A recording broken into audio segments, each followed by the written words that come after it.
Yo, everybody. Welcome to Off Panel, a weekly interview podcast about all things comics, brought to you by Sketch.com.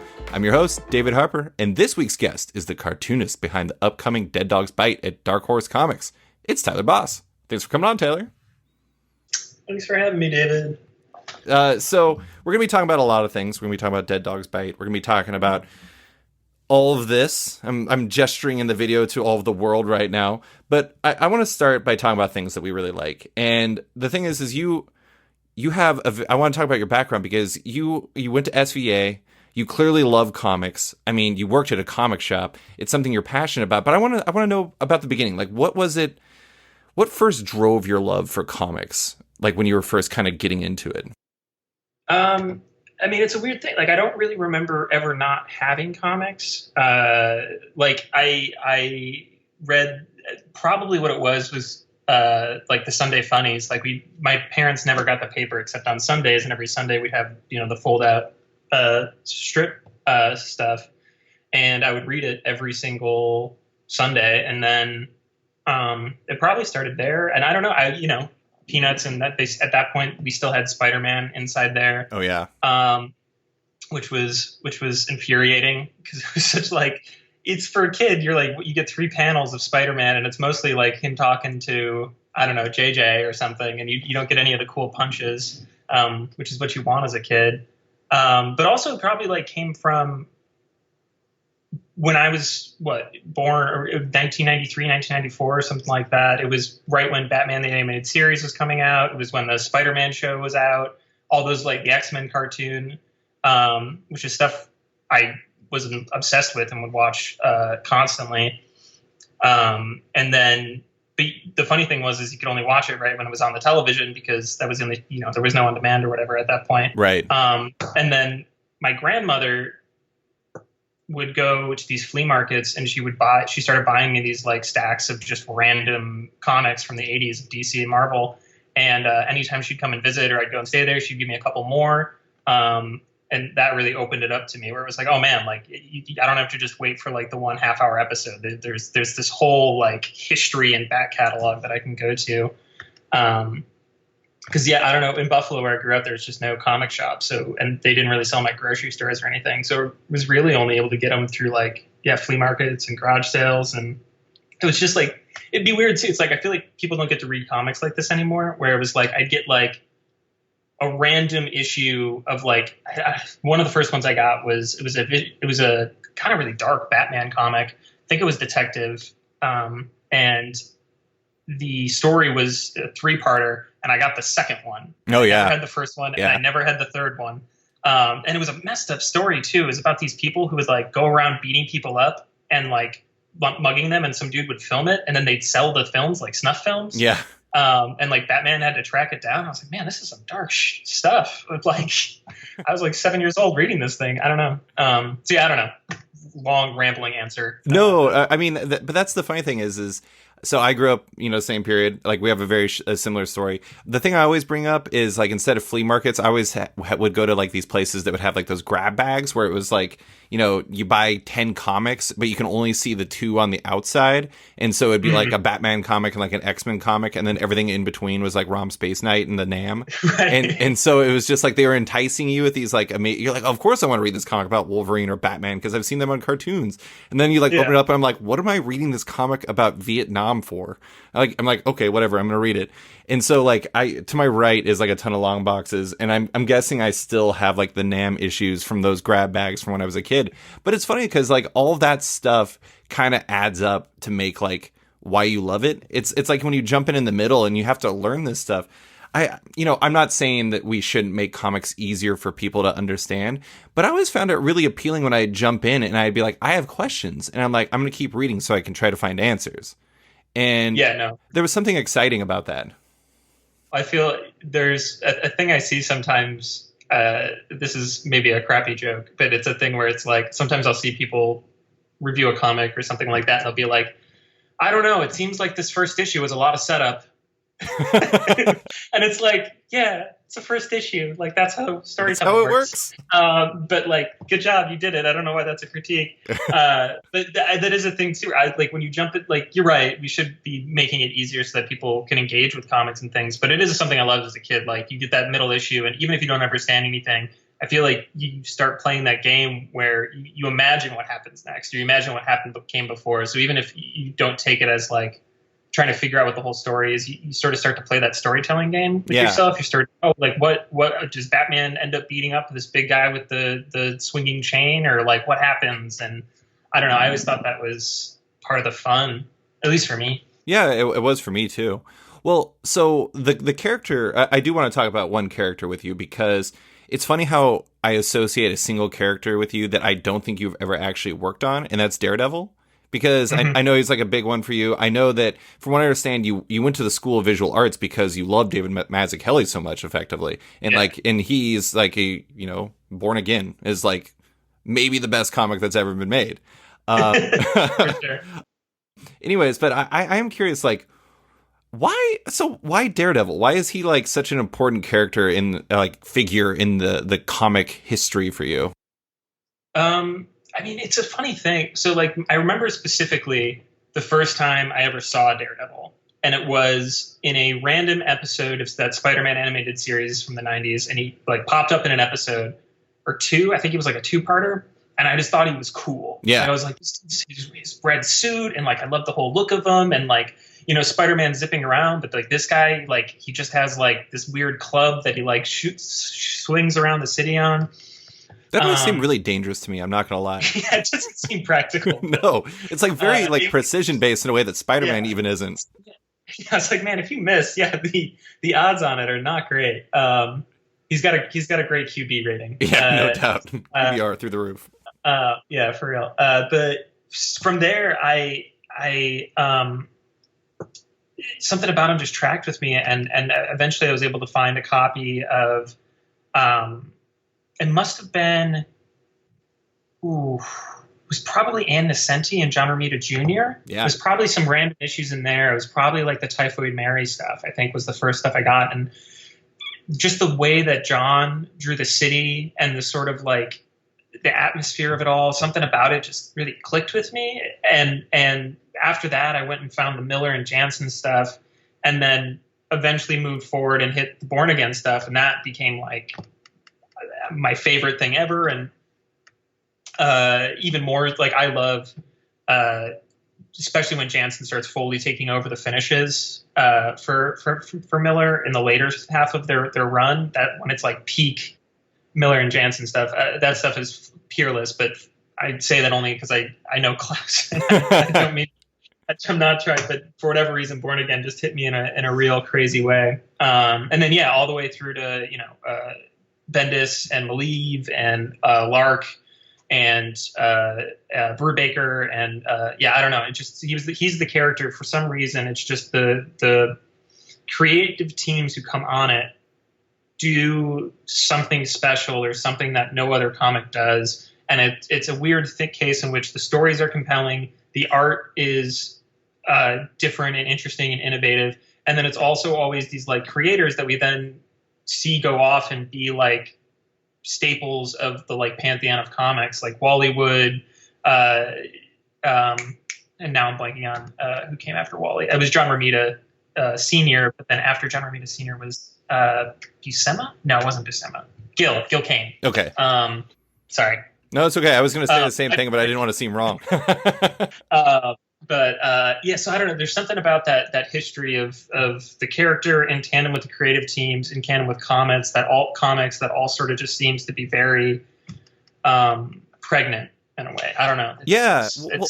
I have like a long theory that basically it's not really a theory. It's just my argument is that Daredevil is actually the single best ongoing series in the history of comics, like pound for pound. Like when you compare it, you look at like all these handoffs, like from creative team to creative team, and it's like I would say that probably like from the ones that you said, like the least well liked ones are like maybe Brubaker and Lark or Nocenti and John Romita Jr. And both of those are awesome. And it's like, it's just the Devil in Cell Block D is the best. Oh my God. Yeah. That was, I remember when I bought that trade, cause it was right after I had got back into reading single issue comics, and I got that, and I was just like, holy shit, this is like, I don't know, there was something about it that was just so cool. And I think, was that the one where like Matt was super dark, is just kind of a common statement in those, but it was like I think he had some sort of line about how they're trapped in here with them and or with him, and I was just like, oh my god, this is unbelievable. Oh yeah, no, it was a very Rorschach line. Exactly. But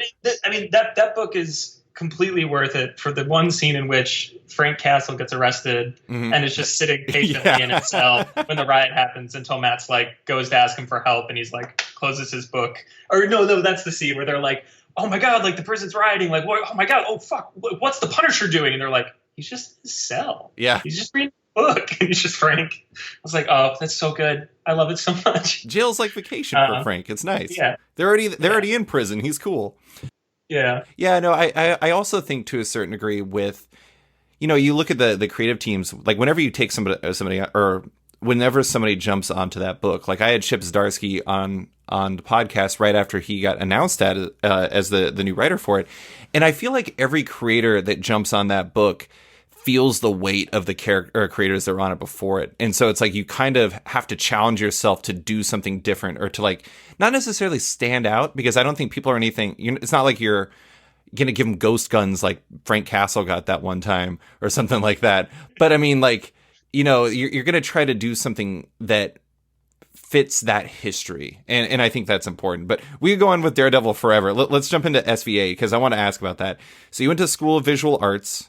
It's seemingly, I presume, because you knew you wanted to draw comics. You did it because Dave Mazzucchelli taught there. You were there when Klaus Janson still works there, right?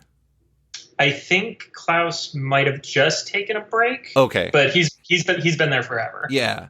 So I know that had to have been an immensely impactful experience for you. But how was that experience, and how did that expand your view of storytelling in comics? I mean, literally everything I do comes from Klaus Janson and David and all those teachers. Like, it was great because you come in and you have like a freshman year that's like a normal art school style thing. You do painting and sculpture and all this stuff. And then in second year, you go into your discipline. And in that is when you get like your Klauses and all these people. And I had Klaus, and I'll never forget our first lesson that he ever gave us was he was like, go home, make a 1-page comic about what you did over the summer. And then we all came in, the next day or the next week, whenever it was. And he went through every single one of our pages and was like, none of you did this right. He's like, I said, you need to tell me what you did during your summer vacation. How do I know this is your summer vacation? How do I know that you're doing, like, he just broke down everything. Like, it was a trick lesson, but it was, he did a boot camp style, basically. He takes everything that like you think you know about comics and assume about them, and then breaks you down so that you think you know nothing, and then builds you back up so that it becomes like a second nature, where you're like, oh, if somebody's going to come through the door on the next panel, you got to show that door the panel previous. You got to like all these weird things that now he like ingrains in you. It's just like, we used to talk about how like Klaus is like Spielberg and Mazzucchelli was like Kubrick. So like Klaus would he would teach you how to tell a story cleanly, how to make it clear for the reader, like how to do everything perfectly. And then you go and learn from David, and David would give you these weird prompts and different things and try and push your storytelling in weirder ways, where it's like, why not use a diagram here instead of doing an action? Why not do these things? He even has this he made a deck of playing cards that's called the storytelling deck. And each time you would draw a panel, you'd have to pull out a card, and then the card would say something like, actually, I think I have it right here. That's hilarious. The card would say something like, I don't know, like, okay, now tell this next panel like it's a flashback. Okay, now tell this next panel like it's just in silhouette. Tell this, I don't know where it is. I thought I had it right next to me. I don't really do. But yeah, I don't know, just very cool stuff. But yeah, and then I also had other teachers too who were more experimental. Like Gary Panner was a teacher of mine. Nick Bertozzi was a teacher. David Sandlin, some like real like art style, more alternative people. So it was a really broad education in comics. That was really, I don't know. I'd say it seems priceless, but then I keep looking at my student loans, and I don't know about that. But yeah, I don't know. That is the fascinating combination. It's like some people I talk to when it comes to art school, like they don't recommend it at all in any capacity, and then other ones like it sounds like that experience was not priceless, but it was like exactly what you needed to become the artist that maybe you wanted to be. And there was a price to that, and that part perhaps is unfortunate, but it was what you were looking for, right? Yeah, no, I definitely got what I signed up for, and I needed it. It's not everybody needs it, and I have a lot of problems with the industry that is college and art schools and privatization, things like that. But I don't regret going at all. Right. Um, Did you find that, I mean, obviously you were dealing with a lot of people that were outside of like the standard superhero stuff. And I know, you probably grew up reading the superhero stuff in general, but one of the things, like I was looking through your client list and on your site, and you had like Vice and Converse and Bleacher Report and then like The Stranger. And like one of the things that kind of strikes me especially when I was reading Dead Dogs Bite, like the first issue again last night, and thinking of that Stranger cover you did, like I'm not saying that you're doing Chris Ware, but it was like Chris Ware, like I could see like maybe a little bit of Chris Ware in there. And it's interesting because like, did you find that your time at SVA kind of maybe expanded your horizons to like think about, I guess that playing cards example is a good one because it shows that there's not just one solution for any problem. It was challenging you to come up with new things to do. Is that something that kind of helped you with? Oh, completely. Yeah. I mean, when I came to SVA, I probably had only read a handful of stuff that wasn't superhero comics. Like I had read, I'd read some Eight Balls, and I'd read Asteria's Paul Up, and I had read probably like the first book of Berlin, but just what I could get at like a Borders, because Borders still existed then. Yeah. And when I got there, I met some friends, some really good friends of mine, and they started turning me on to, and not forcing me, but like really encouraging me to read, like, you should be reading Charles Burns, and you should be reading anything that Drawn and Quarterly puts out, and you should be checking out these weird Fantagraphics books. And like quickly I dropped all of the superhero stuff and completely turned into somebody who like only read Adrian Tomine or Julia Wirtz or Gabrielle Bell, and so from there, and then eventually it sort of started to balance back out where now I just literally read everything because it's all comics and it's all good. Yeah. Well, and you can learn things from anywhere. That's the thing that I think is really amazing when you talk to people about their influences. It's like a common example I bring up, and I probably bring it up way too often on the podcast, is like Sanford Green says that one of his great influences like is Norman Rockwell. And I don't think I don't think anyone that isn't an artist would look at his art and be like, Norman Rockwell. That's the thing. But that's the thing is like a lot of times you can pick up like a Jason Lute book, or you can pick up like a Charles Burns book, and you can find something in it that connects with you in a way that maybe you can't push or point to something in Dead Dogs Bite and say, this is Charles Burns. Actually, you might be able to with Charles Burns. But like with other things, like, it's like, it's not necessarily always so specific, I guess. Yeah, no, for sure. Absolutely. I mean, it's always sort of funny. I feel like we're sort of getting away from it now in the culture of trying to do like one-to-one comparisons as like a negative thing. You know what I mean? Oh, like, sure. People are like, like, oh, that looks like, but like, for instance, this is kind of a funny story. Like, when I probably like just graduated SVA, and Nick Gazin at Vice had hired me to do a comic, start doing like weekly strips for him. And at that point, I still hadn't really figured out what I was doing yet. I was sort of trying out different hats and still trying out different ways to like do just how to like show the comic, if that makes sense, as like what's the style of it going to be. And in one of them, it definitely, if you look at it, could be considered it, but it was a little Michael DeForge-esque. It was like pretty close to what Michael does. And a cartoonist who shall remain nameless started swinging and punching down on me very hard for doing the one strip at my editor, and then sort of like also doing anonymous asks at me on Tumblr while my editor was telling me who it was. But I think that's kind of gone away. I think people aren't so wrapped up in that anymore. And I think that, like, yes, you shouldn't be blatantly ripping people off or doing things, but letting people, young artists and things, be able to gestate and grow and develop their voice. It's just difficult now in a time when, like, you can't do it in a vacuum anymore because you have to post, you have to do Twitter, you have to do the webs. Like, if you want work out of these things. And so I do worry about younger generations of artists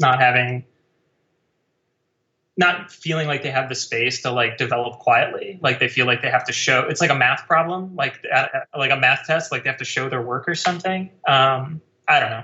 Well, no, I mean, it's interesting because it's like sometimes, like, you know, sometimes you could be like a Jim Lee clone on your way to finding out who you really are, which is something that still has that Jim Lee in you, but also has a whole bunch of other things.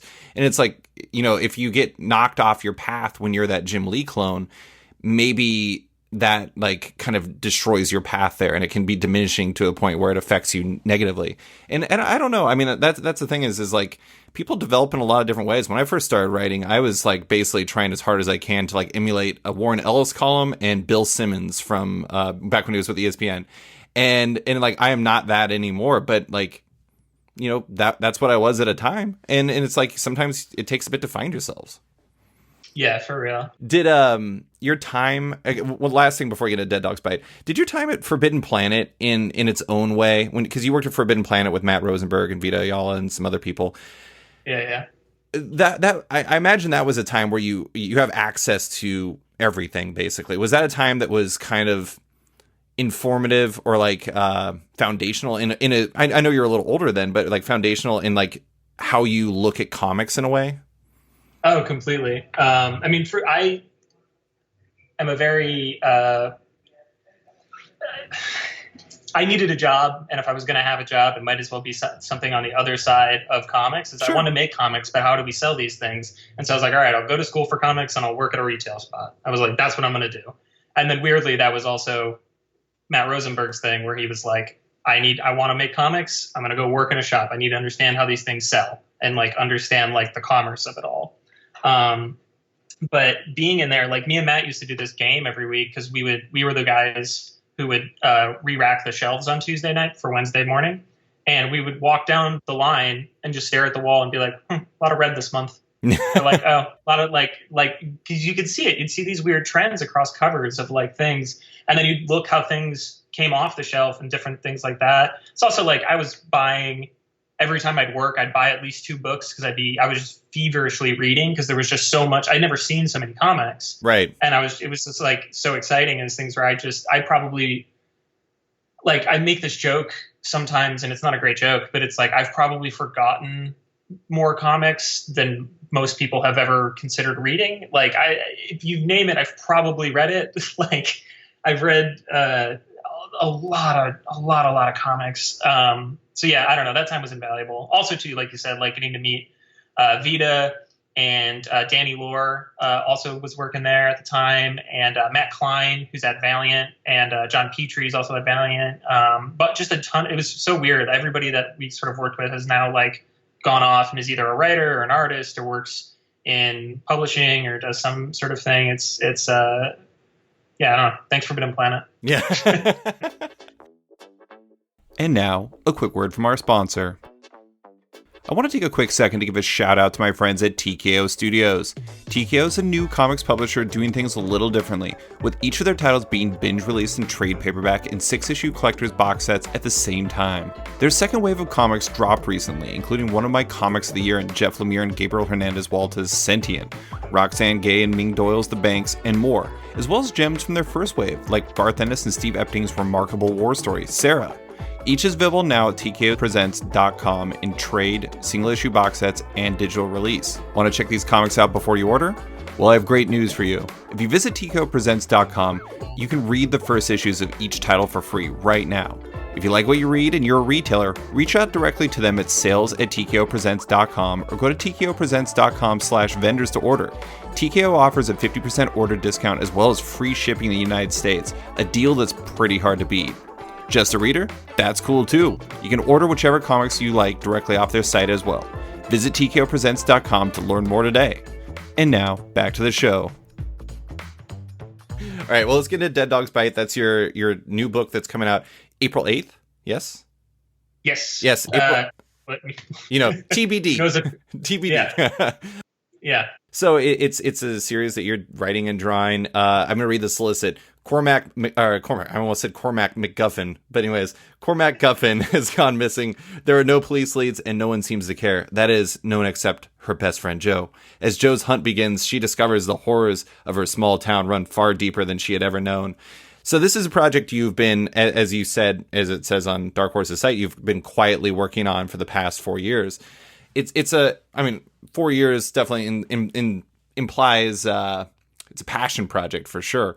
Why was this something you wanted to do, and how did it come together? Like, what is its origin story, I guess? Sure. So I don't know. I don't have like a pinpoint of like when this, like I had the idea for the story, but I remember at one point, like I just knew the ending of it. Like the idea of the end came to me. And I was like, oh, that's like a neat idea. Like I'll put that in the book and, we'll see it, or I'll put that in the drawer and we'll see if the rainy day ever comes that I want to touch it. And then, I was probably at the time finishing up 4Kids, or I was in the middle. You know what it probably was? I was probably in the middle. There was a weird dry spell in the middle of when me and Matt were doing 4Kids Walk into a Bank together, where just some personal stuff was going on, so we had to take a break for a minute. And I didn't really have any other work going on besides like the random freelance illustration gigs. And so I probably had the idea and just sort of like, okay, well, that's the end. I was like, how do we get there? And then walking backwards and figuring out the rest of the story, and then going and building this big town. I was like, oh, this is really fun. So whenever I found free time, I would just sort of like draw some concept art, or like draw like maybe a weird design thing. And then, but I never really had the confidence that I could write it. I had a lot of self-doubt about whether or not I could write this thing, and have it be any good. So that a lot of the hiccups was sort of getting over that, anxiety about it, and talking to friends of mine who were writers about like, how did they get past that? How did these things? And it turns out the answer is you just do it. It doesn't matter if it's good or bad. You just do it. You hope for the best. And so yeah, it's been a passion project. It was a thing too where, me and Matt were supposed to start doing What's the Furthest Place from Here, which is going to come out through Image. It's our spiritual follow-up to 4Kids. And we gotten about like 100 pages into that. And then once again, just had to take a break because of some personal stuff. And so in that time, Brett Israel, who's an editor at Dark Horse, had approached me and was like, hey, he's like, my name's Brett. I think we were at New York Comic Con 2 years ago.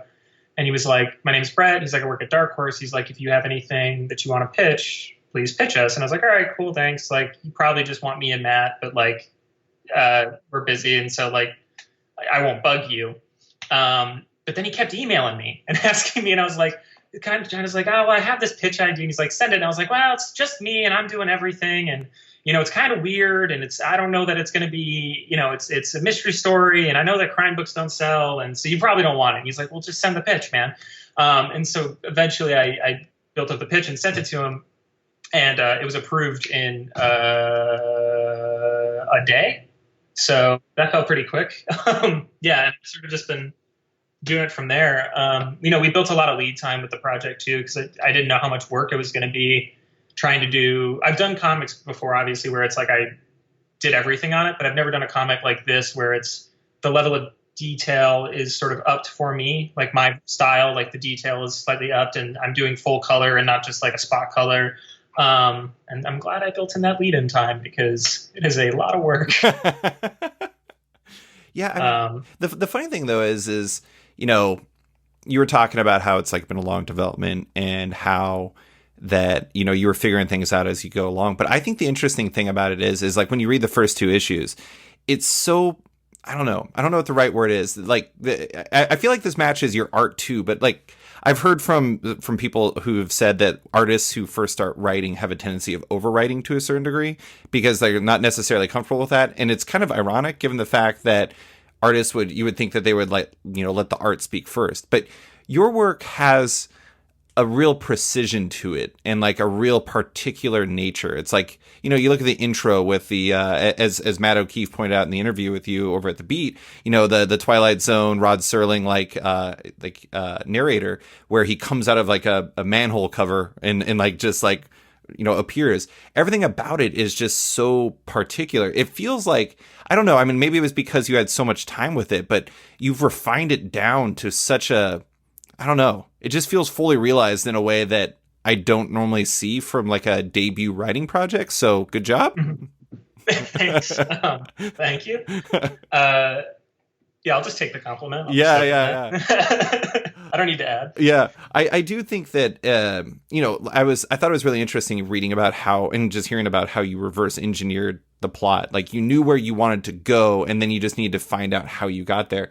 But one of the things I'm interested in when it comes to your approach to it is, you know, you're particular about the visuals clearly because it's very grid based. You are an artist first, so maybe you're particular in that lean. But when you're starting to think of the story, do you start thinking art first, or do you really keep the focus on writing, even if you might naturally lean that way? So I definitely, my wife doesn't agree, but I change my style based on whatever the story is. And it's always, it's a tweak here, a tweak there, because I think the art, since it is what you see, it's going to be the most informative part of the story. When the person's reading it, at least. I'm not saying in the process, but just when somebody's reading a comic book, the art's going to be the most informative thing on tone, on mood, on how the reader should feel. And so, yeah, I'm always super conscious of, I kind of, it's all sort of happening at the same time when I'm figuring out, okay, here's what the story is. Then I'm also trying to push the visual language to another way to account for it. Like the book that I'm doing after Dead Dogs that I'm planning on doing has a very, very different style to Dead Dogs just because of what the story is. Right. And so the visuals for me at least always come first. I mean, the writing of it is funny because I never knew what it was to say, like, you're a writer. I'm like, what makes you a writer? Is it because you wrote a script? Right. Is it because you jotted some notes down in a book? Like, if it's idea generating, then like, is artists that writing? do that. Yeah. And so it's a weird thing where it's, I'm still trying to come to grips with what writing is. Like, that sounds silly, but it's such a, like, what is the act of writing that makes you a writer? Right. I mean, in some ways, there's like the hyper literal version of like you're literally writing. But the thing about it is too is it's kind of like, you know, you mentioned a review earlier, and like reviewers are really interesting. I've written many reviews, so I can speak to my own failings of this, where sometimes like you attribute one thing to a writer or to an artist that isn't necessarily the origin of the idea.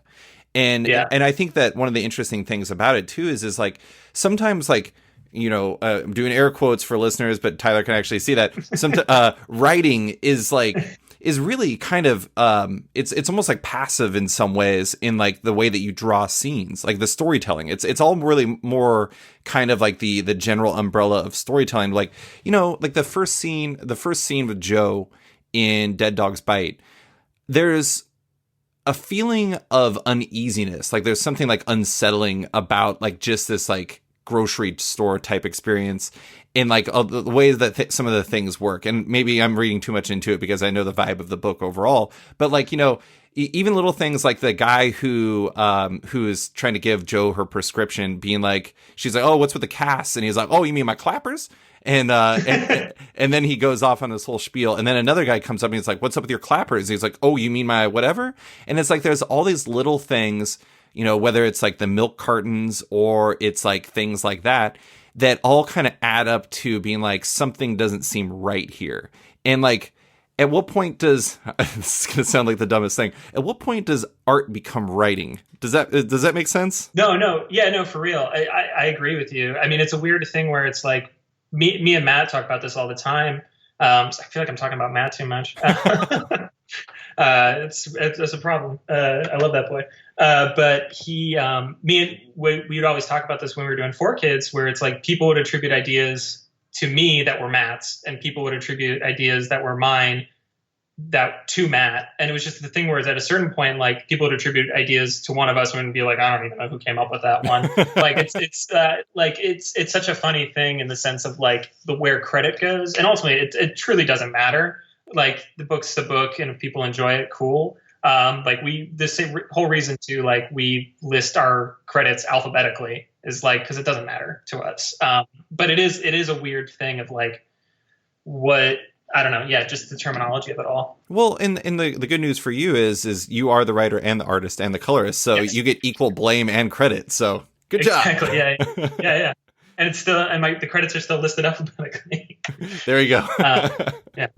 I did want to ask about. I have this weird idea for some of your writing stuff. Where are you familiar with Andrew Bird at all? Oh yeah. Yeah, I love Andrew Bird. And one of his albums, he wrote. And like I read this interview with him where he talked about how he was writing the lyrics and he wasn't writing them for like he wasn't writing it to like mean something. He was writing it for like the sound of the words when he was writing the lyrics. And I thought that was really interesting. But there's some parts in like Dead Dogs Bite. Like there's this line where Joe responds to the chief of police where she says, "Mom's mom and Tom's Tom." And there's like this like rhythmic nature to it. And like, this is me going real deep, Tyler, so I apologize. Do you ever like write for sounds rather than fit at times? Like, is there something about like this? You do? The reason why that person's name is Tom is because I was like, what rhymes with mom? It's the also, I mean, there's a lot of this. I do try to think of like exactly what you're saying. Like I want it, there needs like when I'm doing dialogue, I speak it out loud and I'm trying to create a rhythm with it, with the grid system that I have built up. Like it's all in this thing of trying to make people like feel a beat or be able to follow a rhythm so that like I can stop it or start it or like, and it may sound a little pretentious or like it's going overboard, but I do think you can do that with comics. I think that's like one of the benefits of the medium that like, even though we don't have sound, you can sort of start to make people hear it. My wife also is like, my favorite. I almost wish she could read comics to me because like she'll read a comic, she'll be like, you have to hear this line, and she'll read it to me with like the voice she has in her head, and it's totally different than the voice that I have in my head. And I just want hers because it's always better. Yeah. No, completely. Yeah, it's funny how when I was reading that, I was just like, I don't know. I mean, this is like when I write, I have this weird thing in my head where as I'm writing an article, I will like adjust the article or a paragraph, not because I think it's written poorly, but because it isn't the right shape when in the article. And I think that's kind of, I don't know. I mean, I think that's one of those things that people don't think of, especially when you're dealing with like a grid especially when it's like a 9-panel grid where it's like there's an accepted rhythm to it. And when you write to fit that in a better way, where there's almost like a kind of staccato rhythm to it, it adds to the pacing in a really appealing way. I don't know. Yeah, no, I agree. I mean, a lot of my favorite cartoonists do stuff like that. Chris Ware, like you're saying, as an example, like he's a big believer too in the rhythm and the words. There's also a thing too where it's like I tried to I don't know if this is going to come through to people, but like the drawing style for Dead Dogs is sort of based around the idea of strip cartooning, like Sunday strips, like a Peanuts. Like if you're talking about influence, Schultz is a massive influence on this book in particular. And part of that is about setting up, I'm pretty sure I first heard this term, and I just want to give credit for it because I use it all the time, and I think it's great, from, I think it was in the back of an issue of Sammy Harkham's Crickets. Connor Williamson wrote a note, like a letter to him about language and the codex of language in comics and the visuals.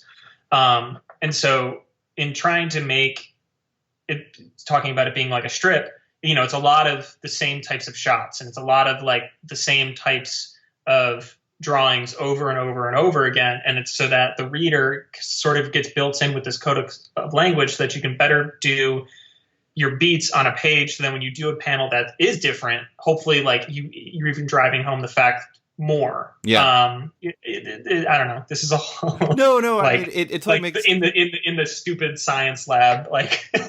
But that's the thing I think that is really cool about it is like, so the second page of the book, like of the official comic part where the narrator's talking and the last line on the eighth panel is he says we're short on time, and then you use the last panel as blank. Like that's the type of thing that when you read, it's like when you talk about it, it's this is not me pointing fingers at all, Tyler, but it's like if you talk about it, you start to feel kind of pretentious, but then when you read it, it just changes the read completely. It's kind of like did you read Kieran Gillen and Casper Weingard's Peter Cannon book at all? No, I haven't yet. So it's really interesting because like it's just basically a complete experiment in formalism in comics, and just seeing how they like mess with like the how comics work. And I love things like that because there's a lot of stuff, whether you're talking about color or you're talking about how you lay out panels and things of that sort, or like even like the how many words you put in each panel. It's not something I think the average reader thinks about, but it affects their reading experience in a way that is like they're unaware of. And I think it changes it. And I don't know. I just think it's really interesting. Like the science behind comics is fascinating to me. Yeah. I mean, it's that goofy thing too. Where it's like, we're all sitting back here tinkering away, trying to make these stuff work. So does it matter? We hope so. I don't know. Yeah. Okay. Well, I'm going to talk about something silly because I have to. Okay. The character who is the crux of the plot is named Cormac Guffin. MacGuffin. Yes. Then, okay, there's another character who I may be reading way too much into, given the fact I saw a tweet from you earlier this week that said you're replaying Final Fantasy VI, but the chief of police is named Esper, like Esper's from Final Fantasy VI. Yeah. Are you just having fun with those? I'm just having fun. I mean, I think the Cormac Guffin one is pretty obvious. Oh yeah. But hopefully, when I said that one to my wife, she groaned at me. She's like, "I used to think you're so clever."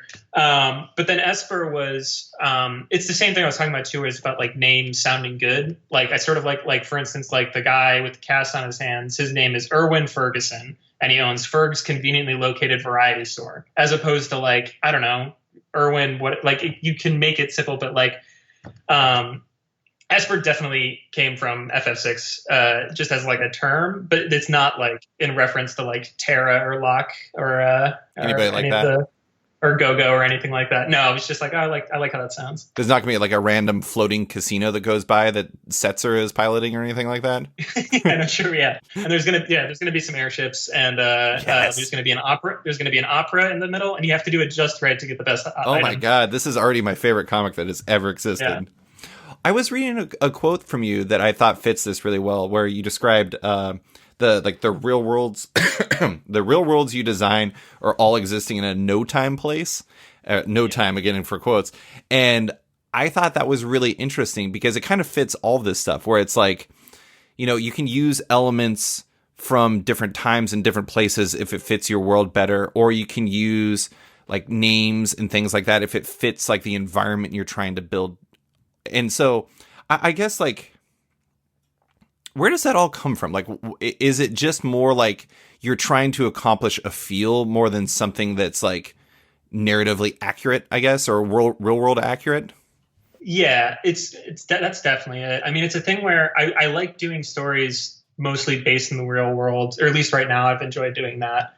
But then adding this one twist to it, where you can sort of you crack the door open just enough to be able to do stuff like have a weird narrator character climb out of a hole and have people be like, "Oh, what a realistic book!" Like I got the idea came from It Follows. Did you ever see that movie? No, I didn't. There's a movie called It Follows. It's a horror movie. It came out in like 2014, 15, somewhere around there, and I love it. I've watched it way too many times. It's a phenomenal movie. If you haven't seen it, like I think it's on Netflix. You got time right now to watch it. But a thing that it does in that movie that I love is that it seems like it takes place in the real world, but then like there's a girl, or like it almost seems like it takes place in the 80s, like a guy, like the car in it's like an 80s muscle car, but then everybody's sort of wearing 80s wear and the houses kind of look like it. But then there's also like this girl has a Palm Pilot type thing that's like a she shell that's an e-reader. Oh, okay. And it's just this weird one little note, and it doesn't really matter. It doesn't really add anything to the story, but it twists the story enough for me, just this one little beat that like was like, oh yeah, now I can believe that there's like a weird sex monster. You find out in the first couple minutes. It's not a spoiler. But it's yeah, I don't know. I just loved it so much, and I was like, I really think you can. It creates a feeling that feels.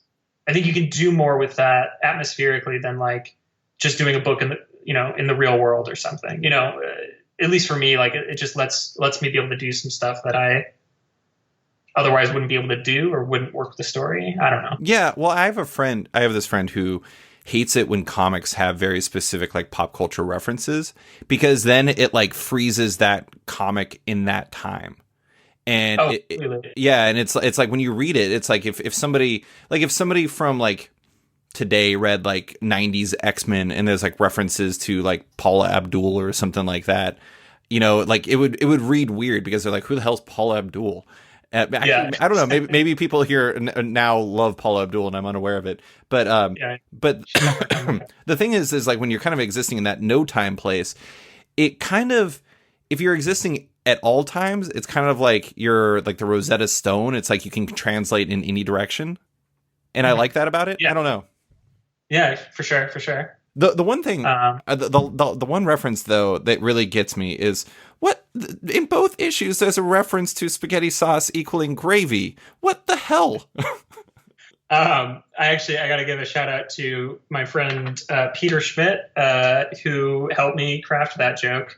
I was like writing that scene, and I was like, I don't know which they should. I was like, there's a beat here, and I don't know what it is. He's like, I don't know, say something stupid like spaghetti. They kept calling spaghetti sauce gravy, and I was like, can I use that? That's amazing. And then it's like we've evolved it a little bit, but yeah, it's just a nightmare thing to say. And then I was writing that scene, I was like, we got to bring it back. Yeah, like. I was starting to think this was like a buffalo cuisine type thing. No, definitely not. No, it's, ketchup on spaghetti is vile. Or maybe it's great. I never had it. I don't know. Yeah, so that's where that comes from. I guess in a way, I hate that I'm actually taking this in a serious direction. If we're living in the era where people ask whether or not a hot dog is a sandwich, I guess you could call spaghetti sauce in a way a gravy. But man, I don't know. When I read that, I was just like, what is going on in New York right now? Yeah, we're losing it, clearly. Well, I'm going to get deep into the Tyler Boss psychology, perhaps too much. But when I was reading it and reading Pender Mills as the town, that's the town where Dead Dog's Bite takes place in. I know you grew up in Buffalo, which is a bigger city, but it also doesn't have a comic book shop, which totally reframes my expectations for Buffalo. It's got a great one now, Gutter Pop Comics, and there's another one. I'm blanking on the name of it. I want to give a shout out. James Tynan just signed there. It's newer. I forget the name. I'll link to it. Sorry. Yeah, we'll link to it. But I don't know. I know that you're writing about something that isn't exactly your world, because I don't believe you've been involved with murder mysteries or missing people's cases before. But it was almost like there's like a longing in there for the idea of small towns. And I don't know. Is that something that you felt like a connection to, or like there's that scene where Alan and like Max or Cormac's boyfriend. Yeah. And Joe are hanging out on like the Lover's Lane area, and they're looking out in the city, and there's like, I don't know, there's like almost like a mournfulness for like the way things were. Is that, am I reading way too much into that? It felt like you have love for it. No, it is. It's a complicated thing. I mean, I love Buffalo. I live in Brooklyn now, and I've been here for like 10 years, but I grew up my whole life in Buffalo for the first 18 of it. And it was an awesome place to grow up. It was really lovely, but you're also surrounded by just like depression. It's overcast. All of the factories are shut down. People are poor. There's a drug problem. Our sports teams are dog shit. Not anymore. Go Bills. I was going to say, they did go to 4 consecutive Super Bowls. I mean, they didn't win them, but they did. No, they did. But I was 4 years old and couldn't enjoy them. But, so after that, it was pretty rough. And hey, the Sabres almost went to the Cup a couple times, but we went once and lost. But but there's a thing where it's like there's a beauty in the resilience of the people there, like the people who like industry left, people don't have money, but everybody's still like this is where they live and they love this place and they love their family and it's great. But there's also this, I don't know, this like low key horror around it. It's Buffalo's a very different place now than it used to be. There's a lot of industry and a lot of craft breweries and stuff there now, and people are moving back because it's cheap rent. But it's a long time where it was just like, you drive through Binghamton or Rochester, Syracuse, all these upstate New York towns and things, and they look sad, Yeah. bleak, but there's still a beauty to it. I don't know. It's a love and a loss, it's a love for it, but also a pain about it. I think that's how a lot of people feel about their hometowns. 100%. I still live in my hometown. I live in Anchorage, Alaska, and it's just weird. It's like the state as a whole has struggled a lot because we have a very, very love-hate relationship with oil. And because that has suffered, the entire state has suffered. And so people moving out and like places close up, and it's just weird. It's like this is like the worst time to talk about this subject, but it's like you can kind of feel like the place you're living in is dying as you're there. And it's such like an odd feeling to be like a part of that and to see that. And like, that's why I thought that scene with Joe and Alan was so interesting, because it's like, especially Joe, because Joe feels like she lives in a world that's almost different than everyone else does. It's like she sees like a different side to Pender Mills than the rest do. And I thought that was a really kind of illuminating scene in a lot of different ways. Yeah. Anyway, sorry, I'm just ending questions with compliments for you. That's not very useful. I don't know.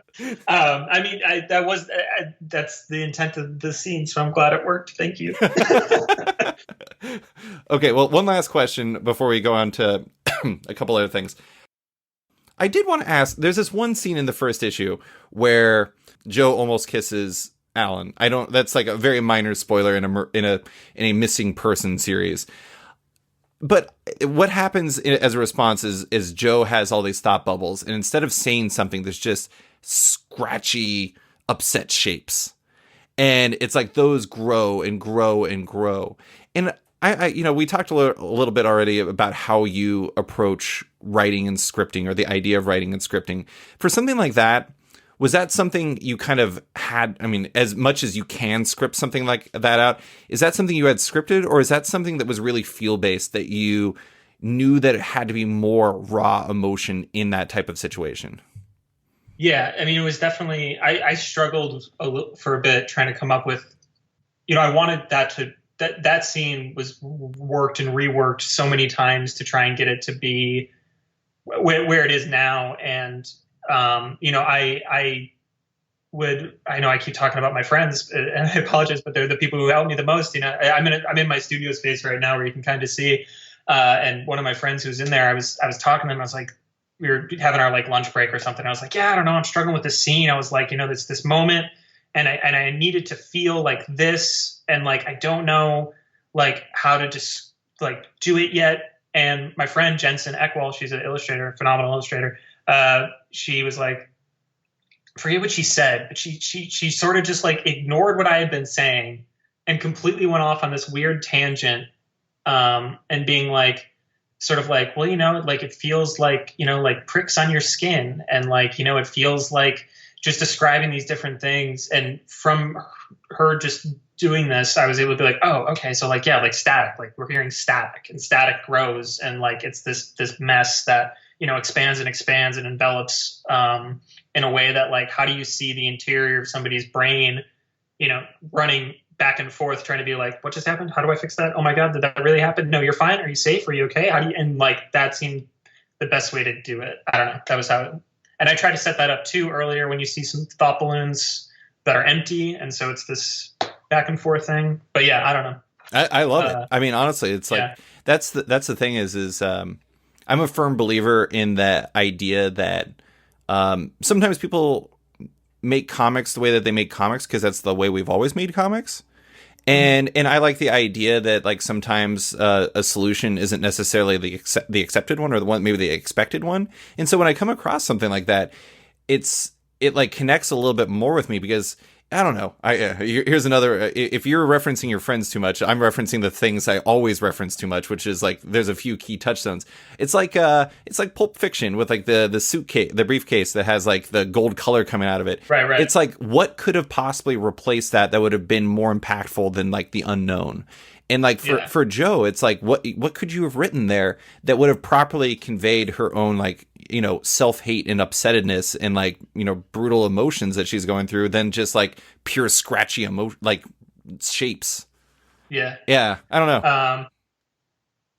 I'm glad that worked for you too, David. All right. I'm gonna move on so I can stop complimenting you. All right. Well, the last thing I want to talk about is 3 weeks ago, you're at Comics Pro. Yeah. As we discussed before, that feels like a decade ago. Yeah. Obviously, rolling out a comic and creating in a time like this, in a time of crisis, is like, it's a very interesting time. How do you, I don't know, like, I'm sure a lot of people are asking themselves these questions. Like, how does that affect your mindset? And what have you been doing to try to help you, you know, keep focused on doing what you need to do? Yeah, I mean, it's hope everybody's staying inside and isolating or practicing social distancing and all that stuff that we're supposed to be doing. But, you know, it's hard. I'm in a Slack group with some of the people that are part of the same art handler. And I sort of messaged them and was like, you know, is anybody else feeling like their production is slowed down a bit? Like we do this anyways, where we sit in a room by ourselves for 12 hours and try and make these things. So it's not that different for us. But has anybody seen like, you know, how much they can put out, slow down? And without fail, every single person was like, yeah, no, it's a lot right now. And I think that's okay. Yeah. I think it's okay if it's a lot right now. And I think it's okay if, you know, you do what you can do and, you know, you stay safe and you keep yourself happy and you keep your loved ones safe and do what you can do, but not add that stress. I'm going to shout out Tilly Walden had a post on their Instagram that was a little comic about how they were dealing with it. And they were talking about the same sort of thing of, you know, we're cartoonists. This is what we do. We sit in a room, we draw comic books, and hopefully, you know, eventually they go out. And then after 7 months, we'll see one person.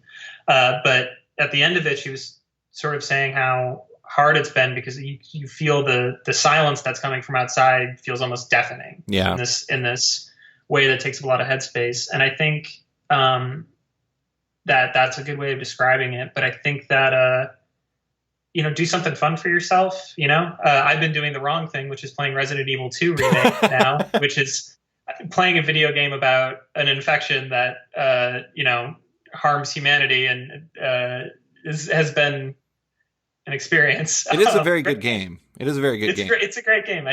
Last night I just beat Leon's, but I got to go back and replay it because I missed some stuff in the police station because that big dude the big dude with the nice hat, he's real scary. Yeah, like, is that the guy that like constantly keeps following you? Yeah, I don't like him. Yeah. I like just tried to get out of the police station as quick as possible because I was sick of him. Yeah. You're causing me too much stress, big man. Very nice hat, very nice coat, but so yeah, I don't know. It's an interesting time, and you know we're gonna get through this hopefully all together. And my hope is that we all learn something from it. You know, as humanity as a whole. You know, it's been encouraging to see us all come together in a way to try and stop this, to protect one another. You know, let's do it for global warming and for Medicare for all. Sorry. No, it's okay. It's okay. I mean, that is the thing is like, I think it's interesting to see how people have responded to having to sacrifice things that they took for granted for a long time. And it's like, honestly, like it's like if the cost for you trying to keep like your grandma safe or like other people in your lives safe is to like stay inside for like, I don't know. Let's say, I'm not going to say that like it's only going to be 2 weeks, but let's call it 2 weeks. And if you had to just do that, I mean, it's like there are worse things in the world than having to stay inside. And I mean, God only knows comic book artists know that, because you guys have to do that all the damn time. But at the same time, it's like, it's a whole different thing where it's then when you have to say you have to do it, rather than like, I can go out and then get a coffee and hang out at a coffee shop and everything. But no, I mean, I appreciate you rolling with that, because it's tough. I mean, I've talked to a lot of people, and a lot of people are like, naturally freaked out by it. And like, how do you keep going? And especially when you're like stuck in your place and you're trying to draw a comic and you're like, I don't know where this is going to go in the direct market now. I mean, it's interesting because like you went to Comics Pro and like literally the world changed then. Like your conversations with those retailers would be such a different tone now. Oh yeah. I mean, it's been weird too, trying to figure out. I mean, I have doing promotion for a book that's coming out has been odd, yeah, to say the least. Yeah. It's a weird thing where it's like, I really feel gross about doing this, especially with what's going on in the world. But on the other hand, like, this is my job. This is how I pay my rent. So I kind of have to and so it's been a weird learning experience. Yeah. I mean, also, Comics Pro was, what you said it was 3 weeks ago. Yeah. It feels like 3 years ago. Yeah. The funny thing was, right when, we do creator roundtables there where retailers come by your table and they talk to you about your books. And right as we were about to do that, speaking of like ill-timed things, was when it was announced that Dan DiDio had left DC Comics. Mm-hmm. So that was fun to try and pitch your comic when everybody just wanted to talk about the ongoings of DC. It's been a fortuitous couple of weeks. Yeah. I was thinking about that the other day. I was just like, wow, that seems like a very, very minor issue compared to what's going on now. I actually went to Comics Pro 2 years ago in Portland, and it is a really interesting experience. I can't do anything there because, wait, were you there then? I think I met you then. Yeah, because Image Expo. We did Image Expo, and then, Yeah, it's funny. Anyways, but Comics Pro is a really interesting experience, and it is like those roundtables. They can be a lot because it's like, I don't know, it's kind of like you're speed dating with your comic. Yeah, it's completely that. Is it handsome enough for you? Oh, please take me to the dance. Please give me the rose. Please give me the rose. Yeah. Oh man, that's I don't know what's happening, man. I turned 28 and I watched the entire season of this Bachelor, and I'm a massive football fan now. I used to be like a cool punk alternative kid. Now now you're basic football and watching some reality TV. What is this crisis doing to all of us? Well, yeah, Tyler, we could keep talking forever, but I'm apparently dying. Sorry. Anyways, but Tyler, I really appreciate you taking the time. That's all the questions I have for you. Thank you for coming on and talking about Dead Dog's Bite and your comics, Daredevil, and everything else. I appreciate you taking the time. I appreciate you, David. Thanks so much.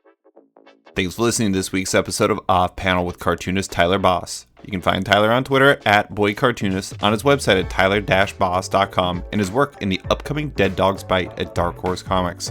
As a heads up, Off Panel is once again brought to you by Sketch.com. Check out the new version of the site and consider subscribing for access to all the site's content and its members-only forum. If you're a fan of Off Panel, make sure to check it out on Patreon. If you back the show in there, you not only support it, but you get early access to each week's podcast, access to weekly content, and more.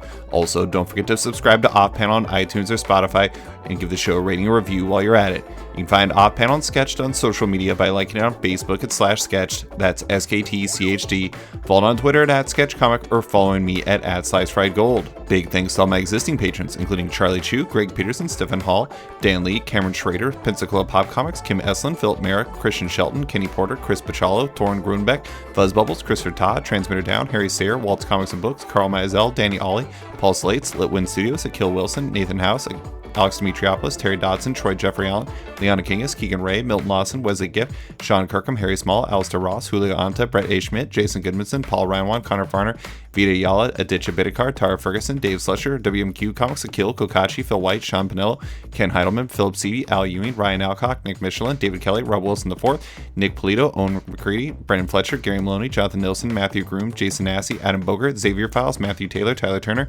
Nick Patera, Jacob Sorelli, Ford Gilmore, David Baraldi, Ira James 42 Daskin, Modern Magic Stories, Nick Hall, Bjorn Basin, John Hendricks, Steve Anderson, Ian Maxfield, Cliff Chang, Benjamin Shipper, Colin McMahon, Chris Palmer, Scott McGovern, Nathan Fairbairn, Kat McKenzie, Greg Rucka, Adam Heidfeld, Fiona Staples, Chris Hallrent, Mark Abnett, Mike Murphy, Michael Shirley, Tom Barnett, Jim Demonakos, Norbert Nicolo, James Kaplan, and Mission Comics and Art in San Francisco. You guys are all the best. A quick thanks to Upright T-Rex Music, who wrote and performed Odd Panel's theme song just for the show. Check out their music on Spotify because it's completely delightful. Thanks for listening, and tune in tomorrow for another episode.